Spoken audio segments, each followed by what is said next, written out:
mistakes that we did, and we can keep it better and better every time. So, yeah, I mean, that's kind of it, just kind of leading the conversation, around certain topics and stuff. It's okay with you, like to start with intent. Sure. So, not establishing intent. What is the intent of our tournaments? Anything you guys want to share, point out? Like, I think one is obvious, right? Yep. To make warlords. I mean, that's a pretty obvious intent there. But is that the only intent that any tournament can have?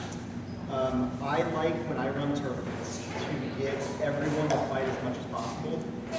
I try to stay away from just bracketed tournaments and do things where it's pools into brackets, just so everyone can get fights and everyone can feel like they warm up before the ones that really matter. And so that's getting a good tournament and getting a lot of fights are the two goals that I do when I run tournaments. So the intent could be just to expose everyone to really good fighters, so that way they can practice more. And if we spend the whole time doing a bracket, or we spend a long time, doing a type of tournament, they're not going to get those one-on-ones. They're not going to get to spar after the tournament or ditch, right? I mean, you saw that as a huge one on your last one. We got through it so much faster, and there was good ditching afterwards, and there was a lot more value there. Absolutely. So if we're trying to grow people, what if we had a 6 and under tournament? What's the intent there? Get people over 5th. Okay. Fun. Fun is an aspect. Fun is an aspect. We can have a tournament that's just for fun. There doesn't have to be a huge goal, but to say that there isn't one at all, we're kind of shooting ourselves in the foot. We need to have an intent. So an intent just to have a fun tournament as opposed to having a super competitive, or a super long, interactive. What? Endurance, yeah, for sure. So with the 6 and under, I mean, that huge one to me is giving awards to undervalued players. That's why it also encourages participation. It encourages participation, and so, like we're talking about that with Adam, is we can run a lot of 6 and under tournaments to get more participation from those folks that, maybe are they afraid to go into the big boy tournaments, or maybe they have this like intimidation aspect. They do that, and they're like, oh, this is actually kind of fun. Like, it's pretty cool. One thing It makes people more comfortable fighting if they don't. I know some people are intimidated by fighting. Oh, there's warlords in this tournament, so there's less competitive fighters, fewer more competitive fighters. Then it's more comfortable. It's an easier environment for people to easily fighting. One thing that I do when I watch 6 and unders is I find people in the tournament that's doing something, and it usually these are people I know because it's part of the community. But what I do is I find them when they get back into the fight or something, and I give them critiques or positive feedback so they know that they're doing stuff good in the tournament, or if they are doing something that can be fixed in the tournament, like let's say they hunch forward a little bit, giving these small critiques. Because in an actual, like, let's say Weapon Master, I'm the one in the pit fighting them. I can't give them that advice. But in a 6 and under, I'm watching them. I can tell them, give them advice, give them critiques without ego being in the way or me just wanting them to improve. It's at the forefront of any of the advice. So I feel like that's a really good thing that we can do as a community. If you're not in the 6 and under, you can also coach people, especially if you don't have that quality. I think it would be good if we could find a way to encourage that kind of spectator, bring people out. It's like, it's like, how do we make a tournament engaging so we will have crowds of people watching? I think that's also, That's a huge one. If we could make it more of the tournament atmosphere where the audience has just as much value, as the people participating. Right. But our culture is the people participating that are having the most fun in tournaments. Sure. So that's a deeper one. If you have an answer, like if you figure out some way to do it, like share the hell out of that. The problem is amp-guard fighting as a whole is very boring. Yeah. sure. And so if you're a lower skill fighter, you're going to see the nuances of what they're doing. You're just going to see two guys staring at each other until all of a sudden one calls it. Yeah, it's a quick exchanging. There's a whole lot of information being passed back. For sure. So, I have a long history with that. One of my favorite experiences in that was in Ragnarok, they put up tables and they made a pit, and they had betting with bottle caps that they did, and then drinking around it, and they took bets on the fights. And the people in the fighting were there and cheered and booed. Drag out the corpses. If you really wanted to encourage a culture, something like that would be a cool thing to incorporate. It was one of my favorite memories of a nightlife thing, because instead of everyone sitting around drinking and talking, like, we were actually drinking and together too, which is fun. And man, that's a cool thing to do. I don't know, it was probably more raucous than we should be doing in a state park. You see things like that in Winter War too, like that nighttime tournament fighting where there's people Yes, surrounding exactly. and stuff like There's that. there's a list, and that's going into boundaries. We're going to bring up that later, talk kind of about boundaries, but having a list, you know, an actual Physical boundaries. physical thing where people could actually sit beside it. I mean, with like flagging tape and stuff like that. I mean, that's the spectators are going to get run over, you know, or something like that. So it's a good idea if we can find a way to. I've heard people who talked about doing it with Endreign. It's just never been done well. Like it's never been the focus. I think that's something that we could improve on if we had like time and effort to put into it.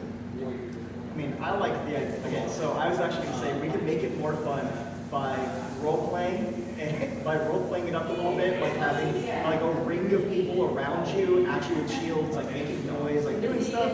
I like the gambling one. That was the immediate. Which is like, what if you gambled on fights? Like, what if this was like we're not here for Weapon Master, we're not here to make warlords, we're here to have fun. Maybe this is for charity. You know, you take bets. We could do it as a relic quest. You can bet who wins the magic item or So, whatever it is. Circling back to intent, an intent for a tournament could be to raise money. Yeah. Right. There's tournaments that do that as a buy-in, and the intent is to raise money. Maybe there's a prize to be won at the end. You know. So circling back to intents, I mean that's it. It's a fundraiser. Exactly. So we're going there to try to fundraise as opposed to having, you know, an end-all be-all winner. And I feel a lot of people have more fun when there's no stakes in the game.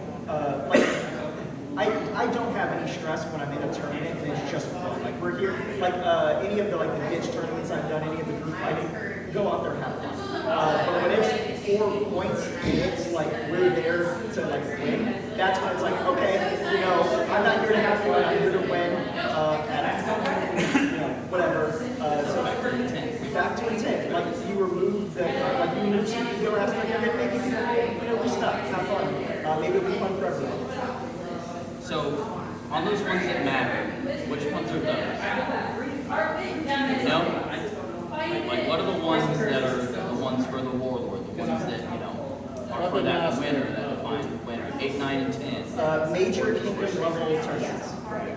So that's defined, major kingdom level tournaments. Yep. And that's Weapon Master, War Master, and any inner kingdom tournament. Anything the kingdom honored. So, but those 3 specifically, Weapon Master, War Master, and any inner kingdom level, we used to call it quals. Oh, yeah. War Master is a fighting tournament inside of quals. So those are the big ones always, right? Because inner kingdom, I mean, that's for keeps. And if Weapon Master or War Master. Now we have the ability to establish others as major kingdom level tournaments, but what's our intent on doing so? Your intent you established. Mine was accessibility. Accessibility, you mentioned that you're also trying to draw people from Draw people other from neighboring kingdoms. neighboring Right. kingdoms. So that was And I did do that. okay. I think So the only EH member that won one of our tournaments this time It was you. right? Because you won one. We had a CK person win one, and we had Ender from CK. Endreign being the group for those 4 only. I was specifically with the northern ones because it was, we wanted to see bacon. We wanted to see some of the warlords we don't get to see very often. Like, it didn't work this time, Well, but Keone showed up, and I saw Keone win a tournament. Another tournament recently. That's good. I missed it. Anyway, so that's our intent on there, and then we have this. Did you follow through? Did it work? Did it accomplish what you wanted to accomplish? And you're saying you did get people from neighboring kingdoms. So I mean that's an accomplishment. I guess should we move on or dive more onto that?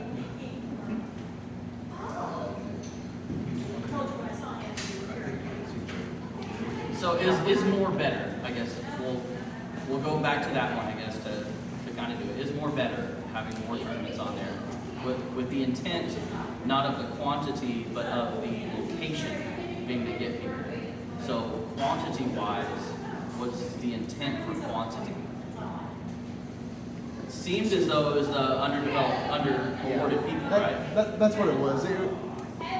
I positioned the tournament locations to where no one in the kingdom would have to drive any more than 2 hours to get to a kingdom level tournament.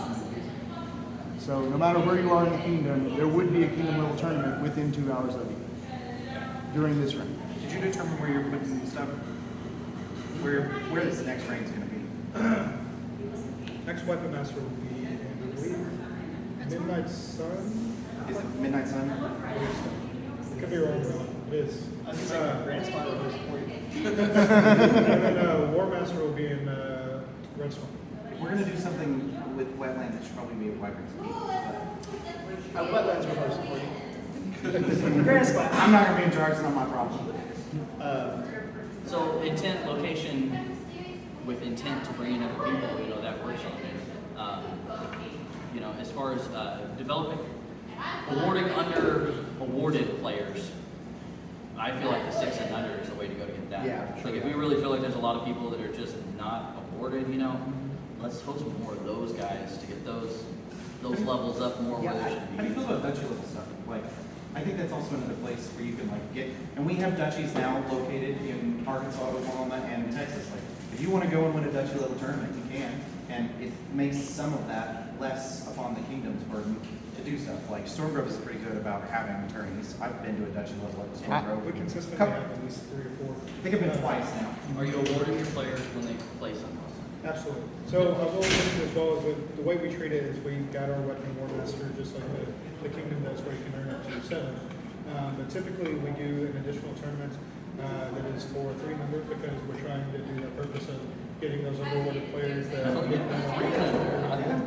Hell yeah. giving them the opportunity to potentially earn like 4th by being the best 3 essentially at our park. And then we also have an additional what we call a goofy tournament. So where we do like throwies and stuff like that, like arrows, whatever it is, and we don't award for that, but we have those 4 just a fun one, a one to give them the opportunity to advance, and the one where it's serious, hey, you want to improve, get your What? So I want to dive into that one, if that's okay. Weapon categories. You're saying you have goofy ones and then you have your more serious ones. What's the difference there? Why? What's the intent behind our categories that we pick out? What is the intent on picking those? You were going to say because I think you raised them. So as far as picking the goofy categories, or just Whatever category it is, if you call it a goofy category, why did you pick it? Or why do you think it's different from other categories? So traditionally, and I think even in our core at this point, we have it written down on exactly what categories need to be plus an extra one. I really like that. The reason why is because it gives people the opportunity to know what they're going into when they're going to Weapon or War Master for a kingdom. So, for instance, like if I'm doing really well at single short and sword board, then I can train on Florentine. At Duchy or at Stormgrove, we do the same thing. Hey, we're going aligning with the kingdom's corpora relegated tournament category, so that way you can practice and get some opportunity to develop that skill, see what it's like in a tournament environment. As far as for the goofy tournament, it's just to have fun, to make sure people don't take it lighthearted. Like we did throwies. Some of our people at Park are really, really good at throwing, like snowballs, things like that. Give them the opportunity also to participate in the tournament and to win something and feel good about themselves because they're good at throwing something. Or like we have Marcini, who's really good with bow. Give her the opportunity to be like, hey, you are the best archer at Stormgrove for this ring. This is your thing, and give them that drum of like winning something and feeling proud. Yeah. I'm a fan of the war tournaments. What about the major kingdom level tournaments? How do we feel about quote unquote goofy? How do we feel about those weird categories in the major kingdom level tournaments? So we had, I think it was 2 weapon masters go into wetlands. We had a weapon master that had, I think, 6 categories. One category was a double dagger, and we considered that goofy. We warned them that was goofy. People were going to get punched, and they did. All fun and games was mostly me. We had a random category, and it literally had I pick something and someone else picks something, and that's what we can use. And it's left and right. We had, and then we had my favorite. It was the two-man or two-person, so it's 2-on-2s, and so it's pulls into brackets for the 2-on-2s.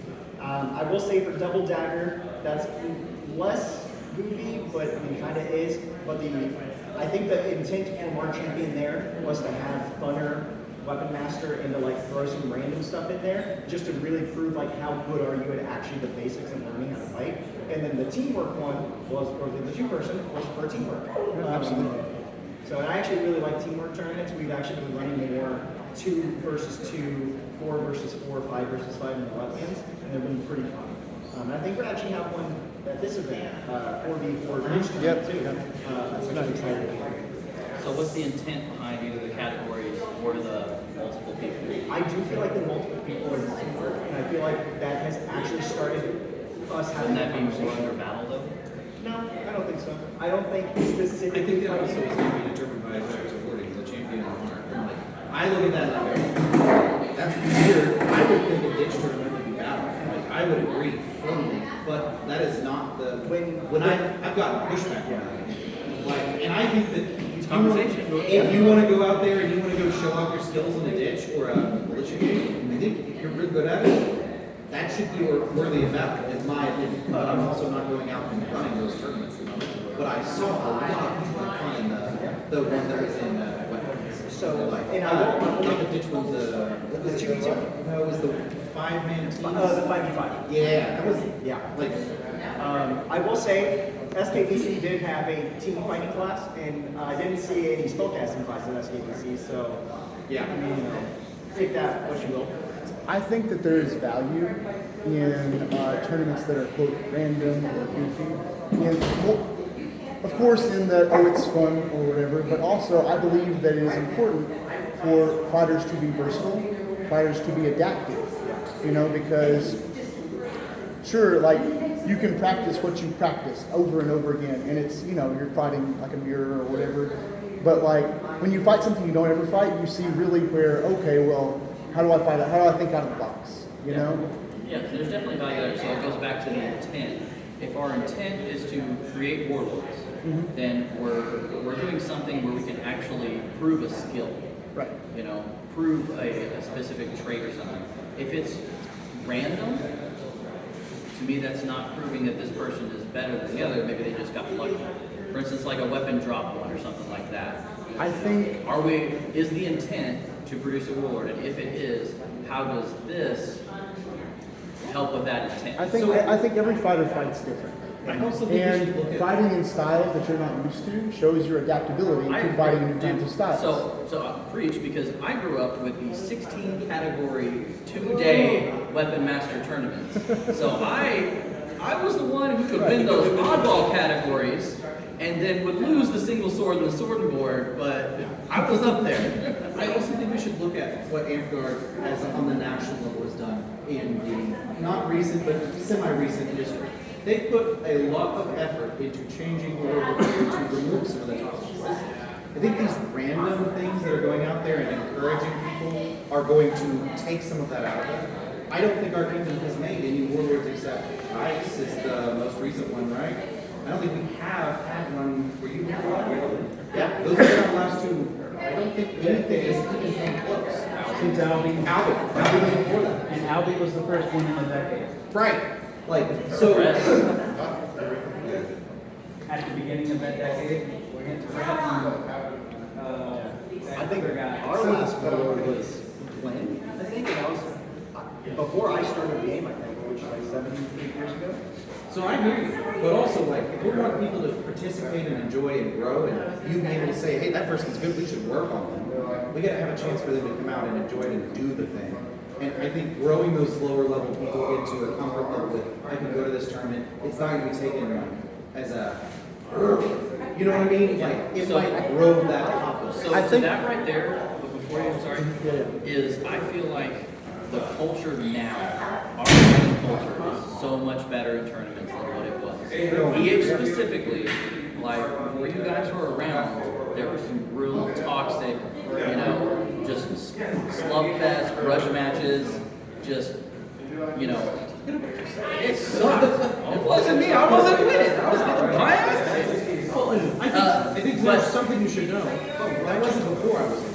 I can, and I played, and I was super interested in Endreign. You fight Brandon? I did. Hey, you know who came to my park and was my first night ever coming to tag and I meet an Endreign night? Friend, who came regularly to our park there, beat the crap out of it. And that's fine. Like, we loved it. Like, Jay Lee was another one that showed up in here. But so the tournament that I went to with Glenn in Wichita Falls, right? Yeah. What was his feedback on the tournament culture that we had? Yeah. Everybody has fun, right? It He said it was just like positive hanging out environment. with friends. Hanging out, it was great. There was no this animosity. Oh, I got to kick this ass. Yep. I'm gonna go up there and no, just Right. we all have fun. I thought more of that before the morning with Glenn than any other, and I don't know why. There was a lot of, this person's going to come and win that I saw from the outside. Like, because I'm not going to go win, but I'm going to go play and enjoy it. But, like, I heard the Bloodwood's going to come win and I'm like, you didn't even show up. Like, and then, like, lots of excitement. Everybody wants to win. It's a tournament. Yeah. Everybody wants to win, but it's the culture of it being fun and competitive, and not just being competitive and toxic. Like, I feel like right now we have done a great job of getting rid of a lot of that toxic behavior, and our tournaments are fun and enjoyable, and we got to keep that. We got to foster that. And I really do agree with like the 4 prescribed rounds of like what has to be run. I'm sorry, but, you know, what has to be run. I think that gives enough structure to where you know you go in and you know what to expect. I think that 1 wild card round adds just enough people guessing to keep people on their toes, you know. Because I think adapting does create more dynamic fighters. Yeah. You know? Jordan had his hand up, so he's walking away now. Jordan, sorry. You had your hand Oh up. no, you reiterate my point later on, so that's okay. So I'd like to like kind of circle back to it started off with using unorthodox categories in tournaments and how they bring spice to a tournament and how sometimes they can be silly or goofy. I would like to make the argument that even if we add these categories to our weapon masters or our human level tournaments, like specifically back when I started the game, someone was like, I'm going to add archery to a tournament or weapon master. And guess what? You know who won those? Our warlords. You know why? Because they also do archery. They also are skilled in multiple different types of martial combat. And it's just one of those things where, yeah. I'm sorry. No, you're good. Side conversation. But the whole idea here is like, we can use different styles of terms. Like, if you put a weapon in my hand, that weapon is going to be a few styles that I've practiced in, or at least dabbled in. And I have a theory that I can use them. They may be different, and they may be goofy, they may be fun, but I'm gonna have, like, me fighting Glenn with a random weapon, we both have the same weapon, Glenn just has more experience, he's probably gonna win. You know, same with other things. So even if we have these goofy tournaments where we have like something fun and silly, it still does show that the people who are going to win are going to win because of the skill they have, not because of luck. Because luck is basically when preparation meets skill. We don't want the randomness. And that's the thing to get away from in tournaments. We'll talk about later. Is getting away from the randomness of it. You know, is that it is a skill versus a skill, and there is a true winner. That's what we're looking for. Raleigh, what do you have, man? Basically, I wanted to clarify that. So the weapon master we were talking about, the random draw, you both got the same thing. Both got the same thing. You pick. Now, one thing I was going to say with that, to your point about kind of bringing that in, allowing people to be versatile, also to the point of allowing people to have more fun with those kind of things. Take an amount of those that are possible, right? And hey, look, on this day we're going to have one category that's a random draw. Here are the 3, here are the 5 different possibilities, right? It could be the Hungry Man with the dagger and the small shield. It could be double dagger. It could be throw-in short sword, right? But when we get to the tournament, right, and it gets to that point, then we're going to draw.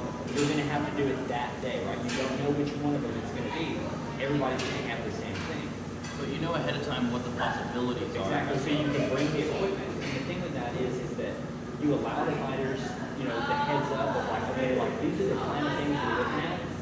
It might be great weapon and short, or something like that, something, kind of strange. But it allows them both the fun of it, it allows them to practice their versatility, and it doesn't take away from what you were, I'm assuming, about to say, the skill base that you don't want it to be random.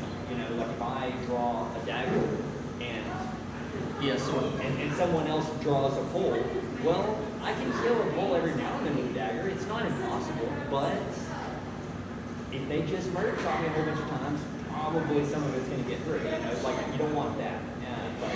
right. So equipment. Last thing before moving on from there is having. I can't tell you how many tournaments that I've been at where they had a great weapon category, and I was the only one with great weapons. And they're like, "Can I borrow yours?" No, because every time I lend somebody, it breaks. Yeah. So no. But if you're gonna have an oddball category, we gotta have the oddball equipment for people to show up and participate. We did, so luckily, the Weapon Master handled odd categories. They had a good weapon category.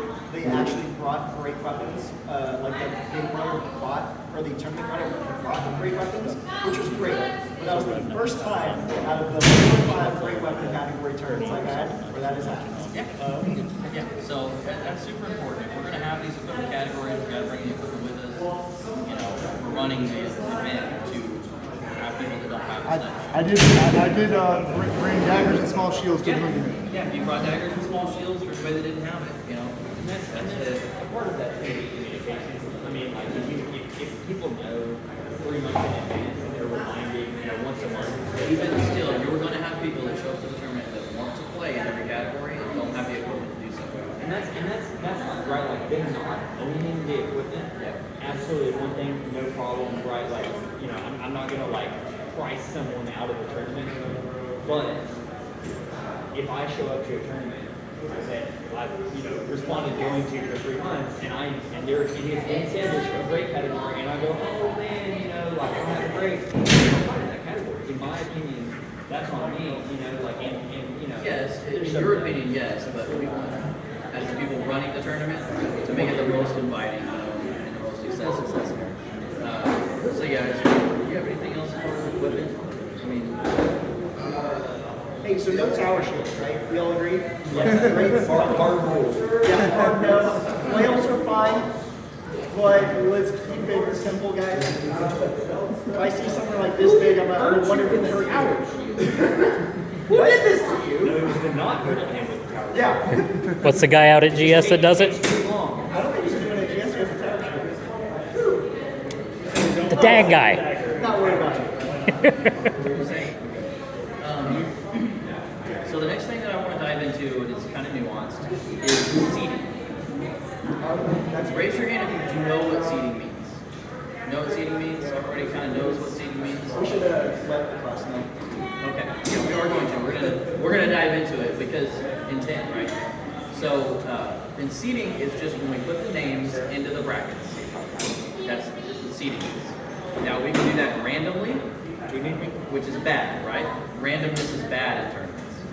We want everything to be deliberate on it. So we can either do it randomly or we can do it deliberately a different way. So seeding, best way to describe, you want to have your championship match the last round, not the first one, right? Subjectively, you know who the 2 best fighters in the tournament are, right? In your mind, your personal mind, you kind of know. If they fight each other in the first round, do you have a good representation of first, second, and third? You don't, right? You really don't. I mean, you know who was the second best fighter on there, but that's not represented in first, second, and third place.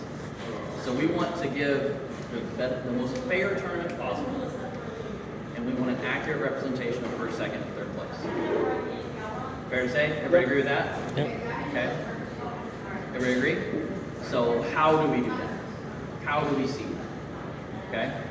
There's a lot of really good ways. Okay? The most common one, and we'll just dive into it because it's a good example. Everybody's done it before, so they kind of understand how it works, is the rules for style tournament. I know what you're calling it, but intent is important to me, and so we establish who made it and why. We can establish intent, and then we can call it something else that's fine. That's fine. But in this meeting, we're talking about intent and what it's for. So with that style of tournament that most of us are familiar with, we have an Ironman portion that can last up to 15 minutes. Anything longer than that, it's kind of ridiculous. Up to 15 minutes on there. We have multiple pools in order to get a kill count. The idea is we're getting the amount of kills that they did in that 15 minutes. And the amount of kills that they had seeds the bracketed tournament. So the person with the most amount of kills in that Ironman portion is the first seed. The person with the second amount of kills in that tournament is on the other side of the bracket. So that way when they fight, you're going to get a first and second. You may get an upset, and that's fantastic. But they're seated opposite each other, so they get the final match between them two, right? We get a first and second. And we do that 1, 2, 3, 4, 5, 6, 7, 8. They're all seated perfectly. That's a self-seating tournament. So it just kind of feeds itself. Sorry. So it just seeds itself. So the idea is to take the randomness out of it. We want everything to be deliberate. Do you have in a tournament to break ties? So here's the problem. If there's a tie going into it, let's go back to intent. What was the intent of the Ironman? Is to seed the bracketed tournament. Yep. So if we get after the Ironman, if we have ties on there, have we accomplished our intention? No. No. Because our intention is to seed the bracket, right? And now we can't do that even after we've done this thing. Just I mean, as a generalization. As your last person, if there's a tie in the number of kills for your 8th person winning, how would you break it with the intent to find your best 8 fighters? I have seen. I've done streaks. I've seen streaks be done. I've seen 2 out of 3 be done. But again, bringing it back to the intentions. So if we're having a point where we have got multiple ones where they have the same amount of kills and we're not getting a good seed, then what can we do differently in the first portion to get a better seed? Because that's our intention, right? Is to get that seeded bracket. And if we're not getting there, what are the things that we could do better? Well, how would you stop people from having the same number of kills going into the seed you're talking? So That's what I'm trying to think. I think that's kind of a random thing. That's a seed. no, it's not random. We can make it intentional by how we do the Ironman. So one way is if there's one pool, right? You saw that. Yeah. You saw that with Yeah, footballs. We had one pool, and are you going to get a good representation from first to 8th with only one pool? You're only going to get 1 or 2 guys that are running the pool the whole time. Right? So you're only going to get 1 or 2 people that streak out, and you're going to have a lot of ties in there. That was the case, right? We had a lot of ties, and we had to streaks, or we had to actually have people fight it out to see who made it into the bracket, right? So that's one thing. Maybe the amount of pools that we have isn't large enough. Oh, it stagnates how many kills they distribute. If we have One person or a select few that are in there. One thing that I did, I think when I was being champion with Nathan after, we did 3 pools with 1 line. It helps not have the same control over what's going on. You can still do it. But So, yeah. From within the ring is what I found. right. So I want to dive in on yours, but before that, with the amount of pools, Raven had a really good thought. You do 1 more pool than your top high-end fighters. You do 1 more pool than your high-end guys. So if they control, you have 3 guys, there are 3 warlords in your tournament. You do 4 pools. That way, there's one that's always contested, right? They're going to get knocked out, they're going to get other people, but you're going to get a lot more points spread than if you just had 3 high-end guys with 3 pools. Right? Having that 1 more makes it to where it's all like that. So diving into yours with the 1 line, does it create randomness in your tournament? It helps, but I don't know that it does. Because it can definitely be manipulated from inside pools. Or with what's going on, like, say, you and I are in 2 pools and we're winning and we're just stopping, right? And there's only 2 pools. And I don't want to fight with our dear God. Okay, so I'm going to play with Brooke. And we're going to hang out. And then, I can kill Brooke now and then continue. And that did happen. And that's okay. That is a thing that's going to be happening. You're never going to have a perfect thing that you should be striving for better. I think that is better than the let's avoid the warlords and go to that 1 pool only, and then that line is the one that. But it's intentional though. The fighters are making the choice, so it's deliberate rather than random.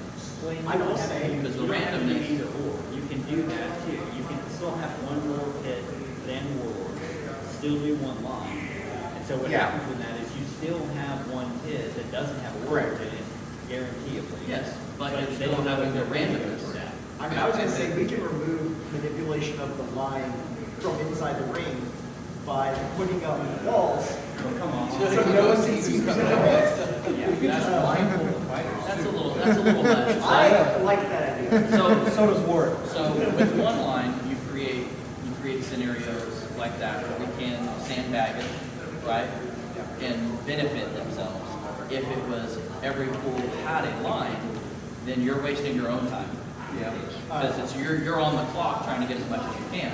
So you're only wasting your own time at that point. So it's some cause and effect there. And then Yeah. Did anyone else say anything? I think I was wondering why you didn't do something like first to 20 or first to 30, so that you could then take the one out, and it would be like, do the first one, second one, third one, etc.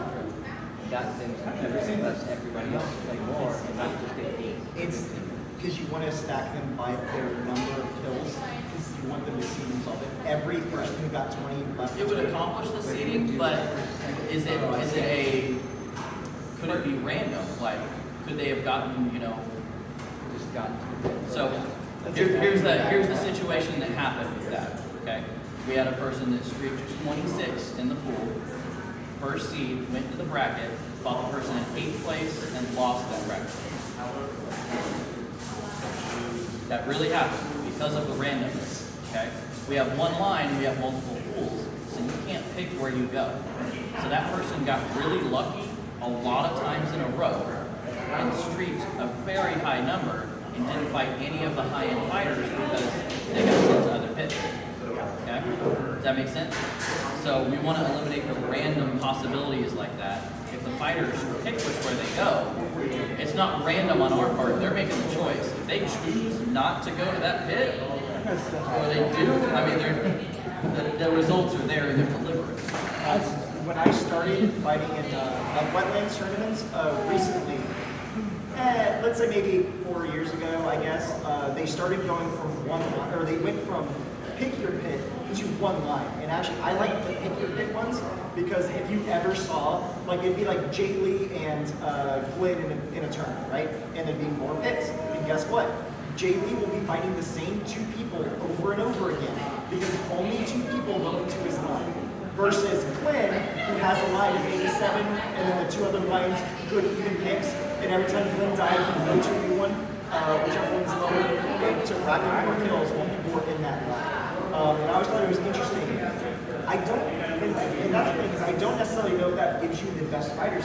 Let's say no one just wants to fight someone, so the line just gets diminished. I think in cases So like that's it. I don't think it's ever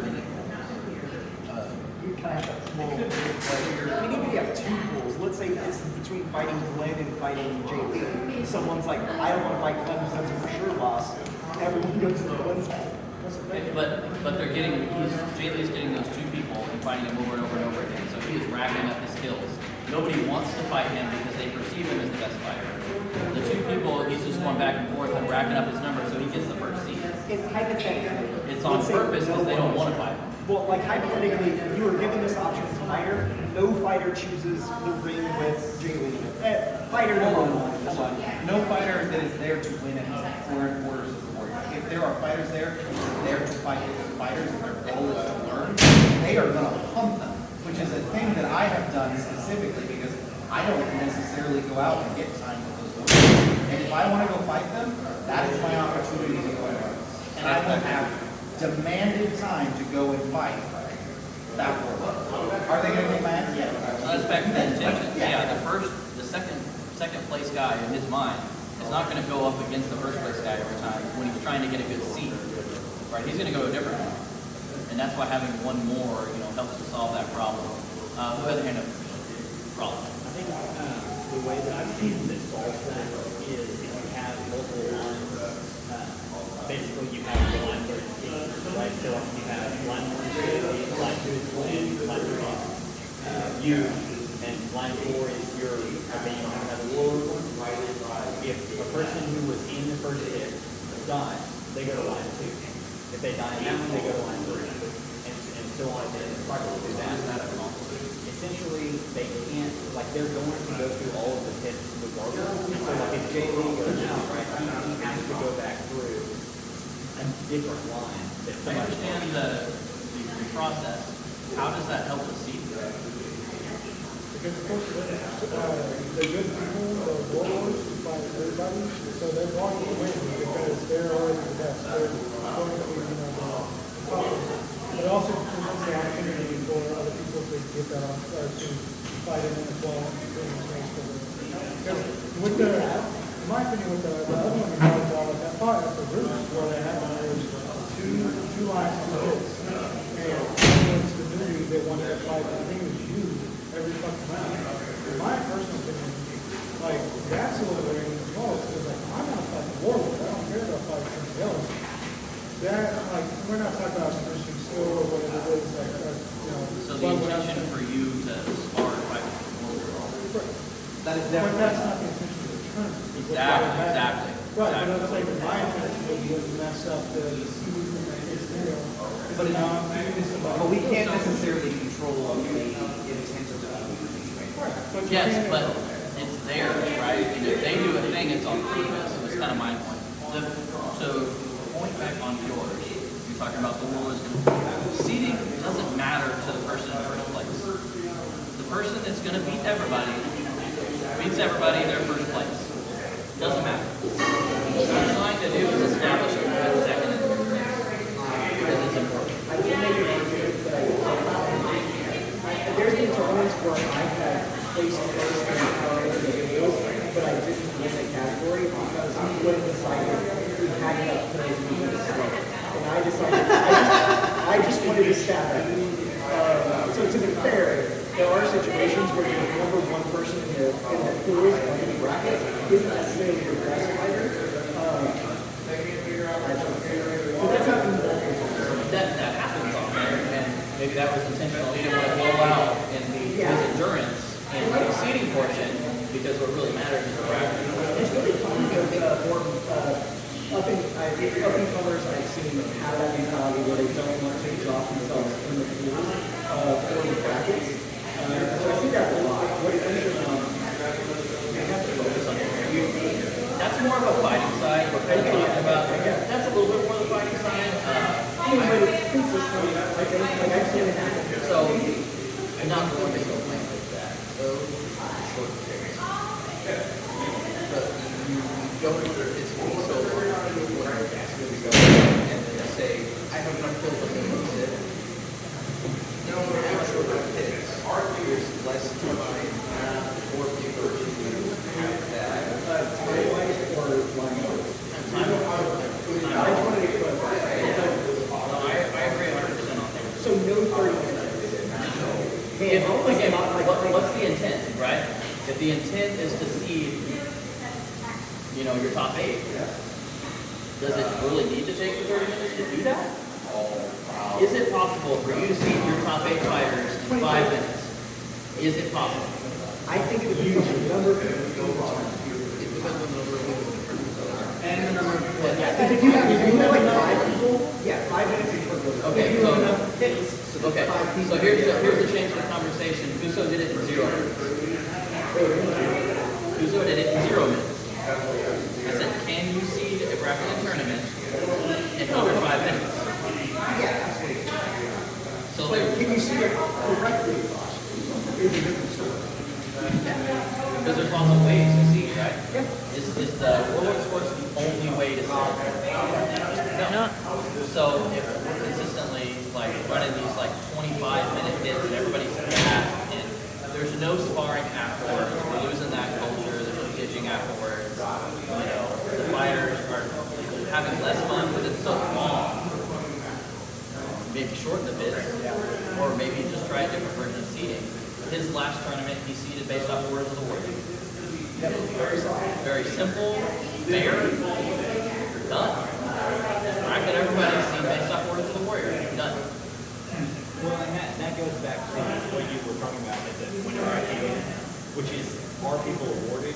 It sounds like you guys have good plans as far as like making sure that the people are awarded. But I mean, like, It happens some, it's complicated. yeah. Well, like I sat in like 3 or 4 for years, and won, you know, 5 and under tournaments multiple times. You know, I mean, it was like, you know, and I finally had to start telling people, you know, like I only have 4 orders. You know, like that tournament I just won, I only have 4. You know, and finally it started happening, but. So the seating really matters for like your top 4, right? Like when we get down to people that are like 3 or 4 quarters of the warrior, does the seating is it super imperative on that scale, or is it just kind of separating the sides of the bracket? How far does it have to go down? Depends on how big your bracket is. But doesn't every single person need to be seated, or can you identify, you know, okay, everybody who's 8 and up, I'm going to seat here, and I'm going to throw everybody else random? We're talking about just bracket.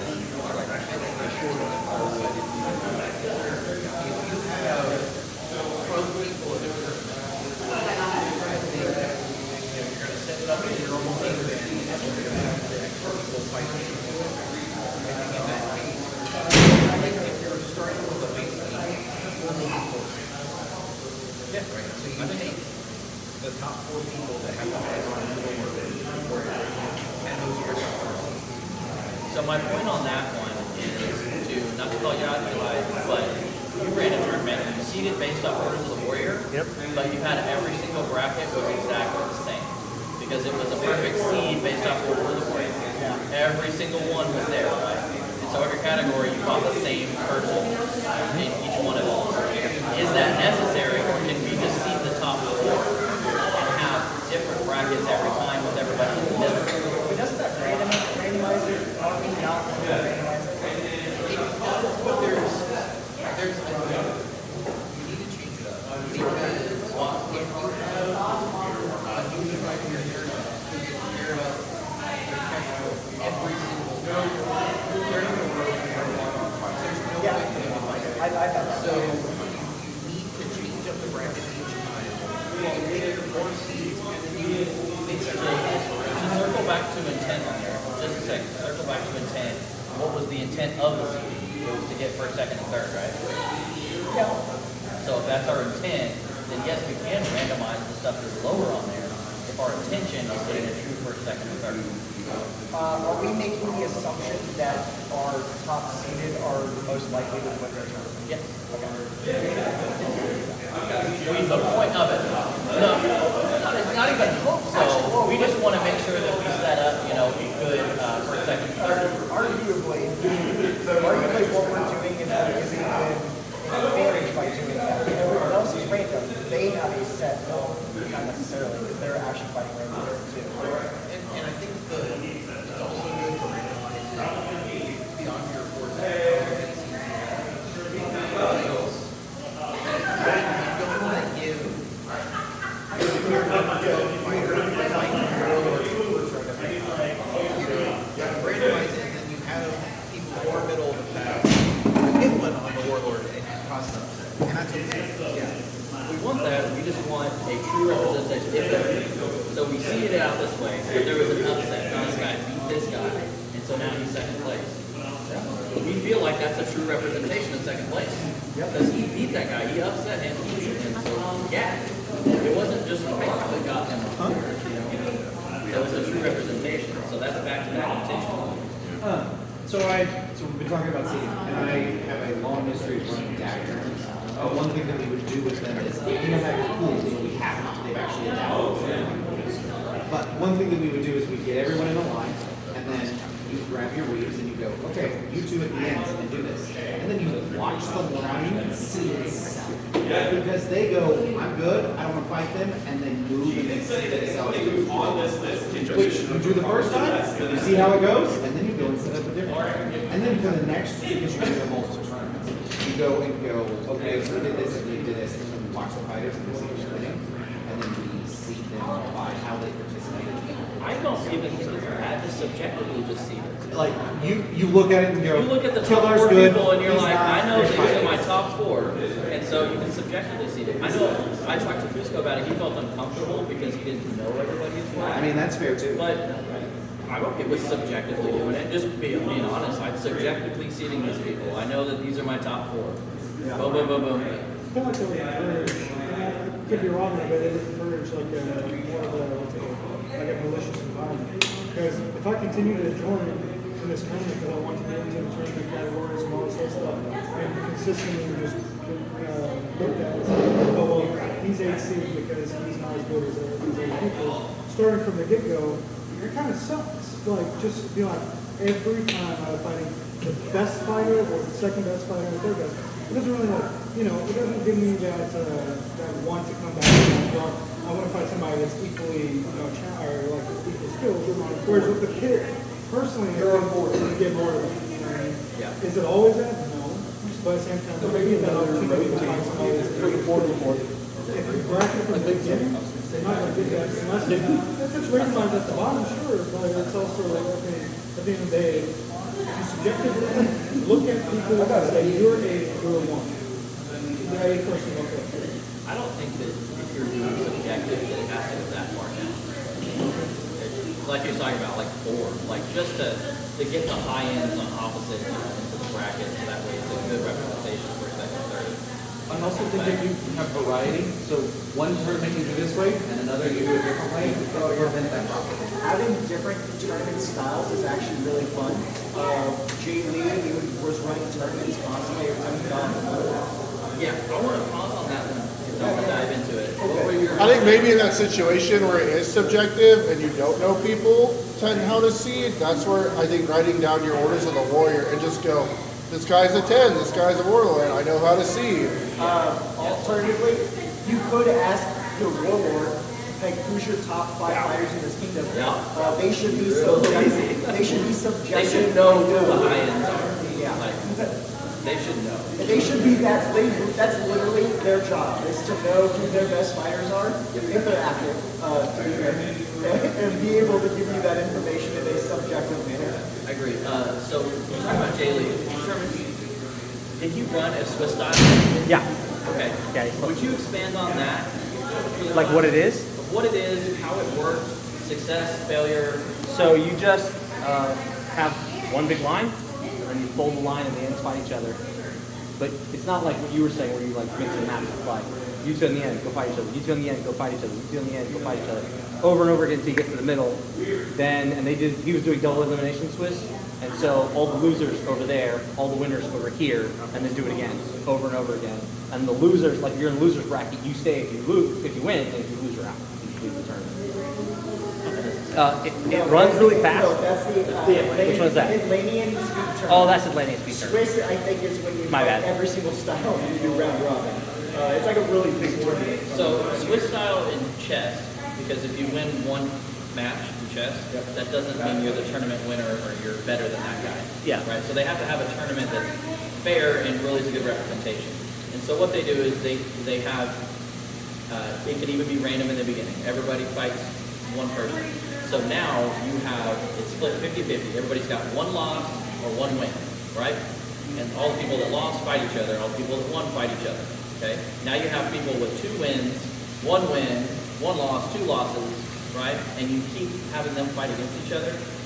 It turns itself into a bracketed style because eventually you're going to have the 2 people that are fighting each other that have all wins, and somebody's going to win on that side. That's what happens to me. Everybody is fighting every match. Yeah. And also, just because you beat this one guy, right?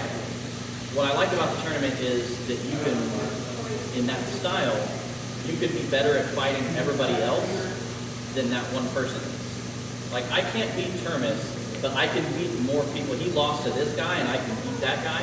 Yeah. So I have more total wins, even though I lost to him. Wouldn't it be? I mean, if we're looking to produce a warlord, or back to our intentions, if we're looking to produce a warlord, that would be the way to do it. You have to be good at fighting everybody.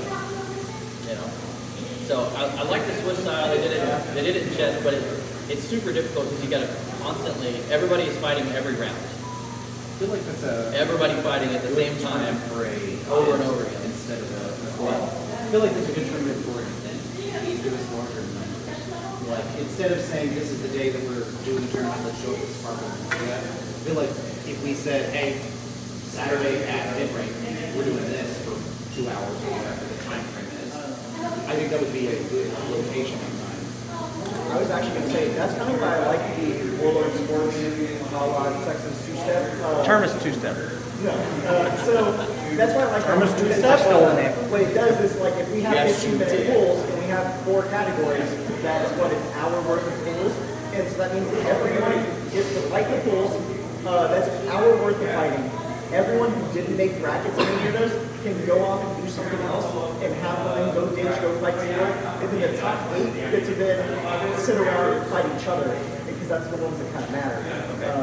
You reminded me of something that I need to circle back on It that sounds like the style. Swiss. It sounds like you're fighting all day. Yeah, you get to fight constantly, all day, every round you're in. It's not like you're out. You know, you lost a match and you're out. You're continuing to fight every single round. That sounds excruciating. I love it. It's just Things I one-on-one. hate it. One-on-one. It sounds like an awful thing. Back to the WLS. Part of the intentions on those pools, we said it was seating, which is that Ironman to get a good accurate seat out there. Another is a warm-up, right? Yeah. So you warm up with this and you do the brackets. You warm up with this and you do the brackets. I've seen people fail at this where they try to do all of the Ironmans first and then do all of the brackets. I was there for 5 hours and we hadn't started the bracket portion. I left. So it's a warm up for seating the actual bracket portion. I ran one here at Siege, and 2 hours for the whole tournament, 4 categories.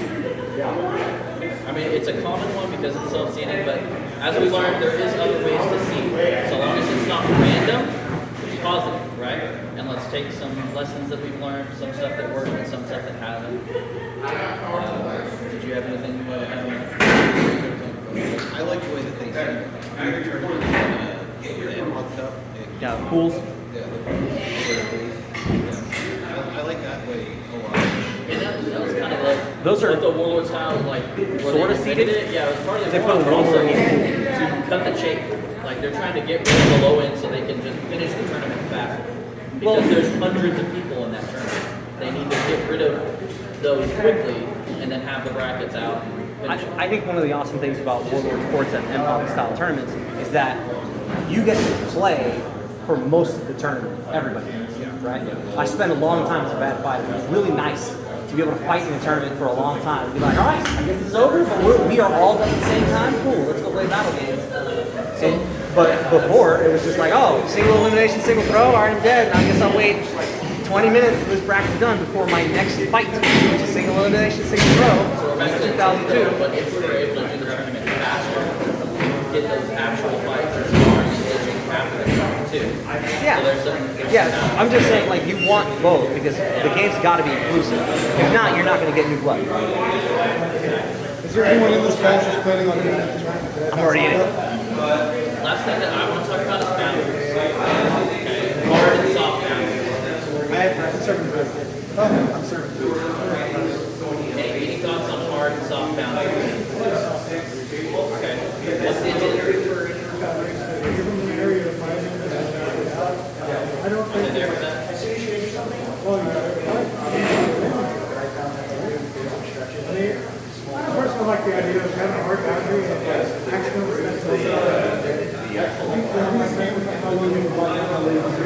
One thing to drive is having my space controlled by a read.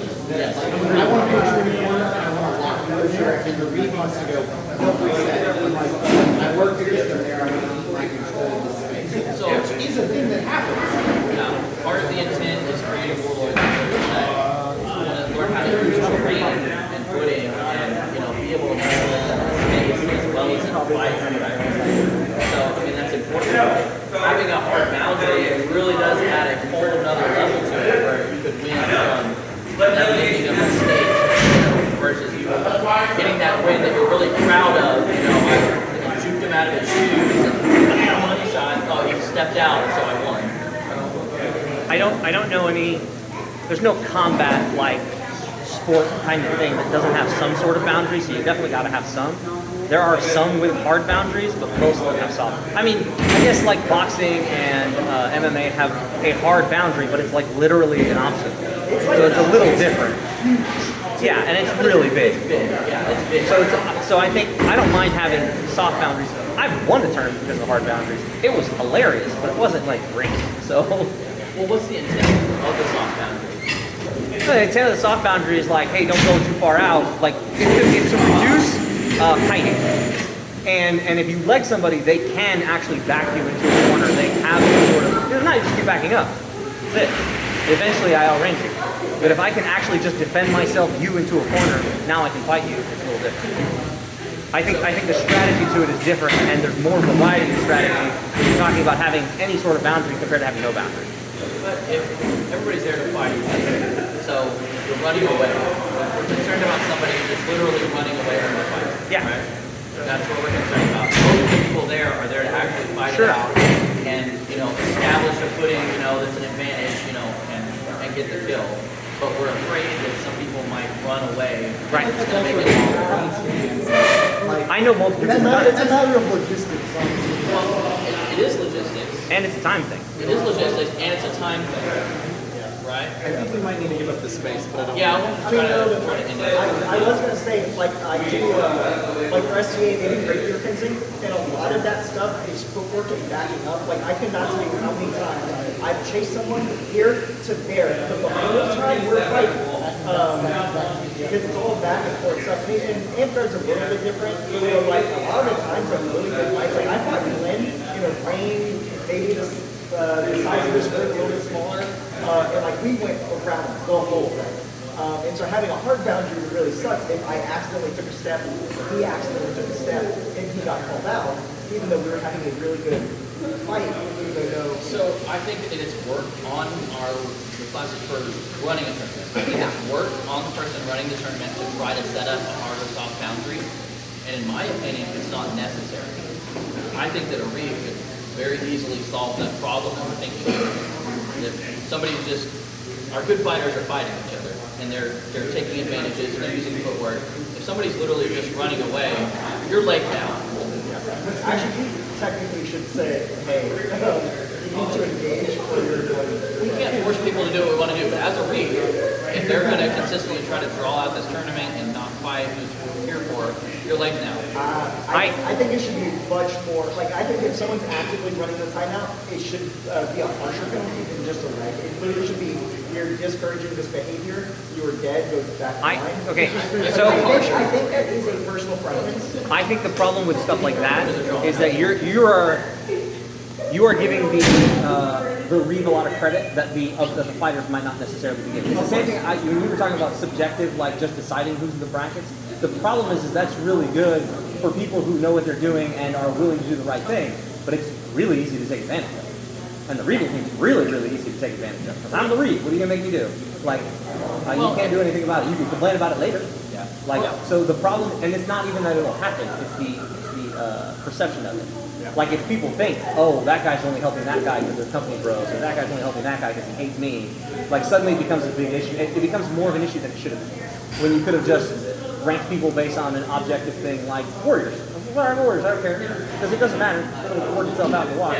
And, or we're going to have a soft boundary. You just can't go past this far. And if you go past this far like a step, I'll say, hey, watch it. Don't leave the ring. If you do it again, like, all right, your leg has passed the threshold too many times. I'm taking it away. It's just about physical boundaries. Put a fence up, and then they bump into it, and that's a consequence. They're up against the fence. If they're going to trip, they're going to trip. It's physical. I would much more enjoy that than having flagging tape on the ground and tripping over it. Yeah. You would enjoy a physical boundary more? Physical boundaries, physical boundaries are physical boundaries. It is.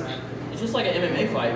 You're taking advantage of a corner. So what about those walls that we have, the cushy ones? The only downside. I kind of like the I don't like that one. But Back to audience, remember? that's true. Yeah. I was about to say, with the If they were small half fence walls- about waist high, it's easy for people to see and really get in the fight without getting bumped into. Yeah, just like a PVC fence, it's like made. can fall on. Yeah, you don't want to trip. So the way I started this one is about our volunteers, right? We're adding more work to the volunteers now to run the tournament. And materials that we have to keep And track materials of. that we have to Kingdom do. has to hold on to that. What my point was, it's not worth the investment of putting flagging tape on the ground to have a soft boundary. I don't think that investment's worth it. Absolutely. You could. I think if somebody is just running away every time, I trust Reem enough to keep your leg down. I mean, you could have sticks and use flagging tape as the ring, I mean, and honestly, be higher. most of the time, I just put 4 Oh, cones. make like a post Yeah. and flagging tape across Four it. posts all together is this They big. just fall through it. It's not Sure, a, but that's you're using the soft boundary. You fall through the ropes in boxing too. I literally 4 cones. The reef says you're getting close to the boundary. If they continue going through, then it's like, look, Cones. you exited the boundary and kept going. Decision be made. That's usually what I've seen. Most of the tournaments I've been in are just like, oh, you stepped on the boundary. That's fine. You're fighting. You make your way through. Most fighters are honorable enough to be like, okay, we give you some space. my experience is most of the time we set up those soft boundaries and it's not something that's even used. Like we never have to address it as an issue. The majority of the time. Well, the point isn't about what's going to happen most of the time. It's what's going to happen the worst of the times, and how do we make sure that it's fair and that it's balanced. Like, you don't want to just be like, well, most of the time we don't even need stuff on the ground. Sure, that's good, but that doesn't look good for people who are new and will just like, you don't know what you're doing. You're like, well, I got longer arms than that guy does. And then run off. And then just wait to spin him till he's in the sun, and then got him. He was posting. It might be encouraging that storyline don't have it there, that you have it there to see if this works. If you don't have it there, then especially if you're running for hits and stuff like that, you need some stuff like this, otherwise, fighters don't start. So in the the Ironman portion, you want the fights close enough to where the line is. So that's the intention there, right? Is to have it to where they're not super far away from the line. You know, in the bracketed, it sounds like y'all all have the same opinion of soft boundaries are good. You know, you want those guys. I'm of the opinion that it's a Boo this man! He has a different opinion. It's a lot of work on our volunteers, and if it's not necessary, I'd rather make it easier on you guys. But if we want to put in more effort and have a physical like this, fuck yeah. I just do not like, okay, so I've been in your tournament actually. I was in a fight, I was fighting someone who was actually going really good, and they had 1 foot off the line, 1 foot stepping out, and they got called dead, and I was like, we were really duking it out. And I think it's like, That tournament specifically was, the first step was soft, the second step was hard. oh, I do remember someone did die, and I was just like, we were having a really good fight. But it was just one of those things that if we're looking for who's the best fighter, I mean, like, unfortunately, I don't want to win with that. I don't want to win with that. I don't want to win with that. And I think that's my sentiment all the way through. I'd rather win because I want, not because I force them to win. But personal preference. I also think that something that we talked about this week is people want better briefs. And I think that's the thing that we should be focusing on, training and working on, is getting better briefs. And that's a hard thing to do. That I don't know how to do that, but I want it to happen. It is a lot easier when the Nevada Boxing Commission licenses people and they take a point away than it's just like, that guy said he had the time, like, and would watch a pit for me. You know what I mean? Just something that I think would be aggressive, better briefs would be better. Thank you. Thank you for joining. Love you guys. Aggressive, effective. Yeah. So for me, we kind of end it go. We go. We're just gonna keep talking.